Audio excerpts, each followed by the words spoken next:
ಇವರು ಕ್ಯಾಪ್ಟನ್ಸಿಗೆ ಲಾಯಕ್ಕೆ ಇಲ್ಲ ಗುರು.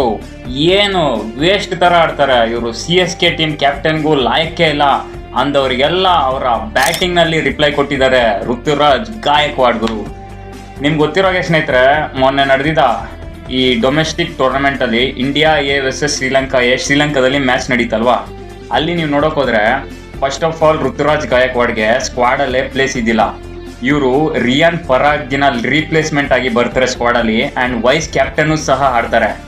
ಆಡಿದ್ ಬಿಡಿ ಸ್ನೇಹಿತರೆ, ಒಂದು ಕ್ರೂಷಿಯಲ್ ಸೆಂಚುರಿನೇ ಹೊಡೆದು ಇಂಡಿಯಾ ತಂಡವನ್ನ ಗೆಲ್ಲಿಸೋದಕ್ಕೆ ಇವರೇ ಮೇನ್ ಕಾರಣ ಆಗಿದ್ದಾರೆ ಋತುರಾಜ್ ಗಾಯಕ್ವಾಡ್ ಸ್ನೇಹಿತರೆ.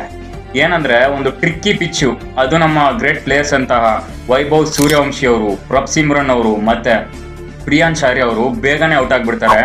ಇವರು ನಂಬರ್ 4th ಅಲ್ಲಿ ಬರ್ತಾರೆ. ಬಂದಿದ್ದ ಕೂಡಲೇ ಇಂಡಿಯಾ ಅವಾಗ ಸ್ಟ್ರಗಲ್ ಮಾಡ್ತಿರುತ್ತೆ. 16 for 2 ವಿಕೆಟ್ಸ್ ಇರುತ್ತೆ. ಇವರು ಬಂದು ಒಂದು ಸೆಂಚುರಿ, ಕ್ರೂಷಿಯಲ್ ಸೆಂಚುರಿನೇ ಹೊಡೆದು ನಮ್ಮ ಭಾರತವನ್ನು ಗೆಲ್ಲಿಸೋದಕ್ಕೆ main corner the great Ruturaj Gaikwad ಅವರು.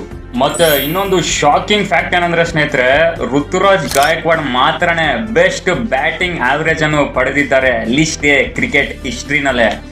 ಮತ್ತೆ ಈಗ ನನಗನ್ಸುತ್ತೆ ಗೌತಮ್ ಗಂಭೀರ್ಗೆ ಮತ್ತೆ ಅಜಿತ್ ಅಗರ್ಕರ್ ಅವರಿಗೆ ಒಂದು ಗಿಲ್ಟಿ ಫೀಲ್ ಆಗುತ್ತೆ. ಯಾಕಂದ್ರೆ ಇವರು 2027 ವರ್ಲ್ಡ್ ಕಪ್ ಸ್ಕ್ವಾಡ್ ಅಲ್ಲಿ ಸೆಲೆಕ್ಟ್ ಮಾಡದೇ ಇರೋದಕ್ಕೆ ಇನ್ನೂ ಚಾನ್ಸ್ ಇದೆ ಸ್ನೇಹಿತರೆ. ಇವರು ಖಂಡಿತ ODI ಫಾರ್ಮ್ಯಾಟ್ ನಲ್ಲಿ ಚೆನ್ನಾಗಿ ಆಡ್ತಾರಂತ ನನ್ನ ಅನಿಸಿಕೆ.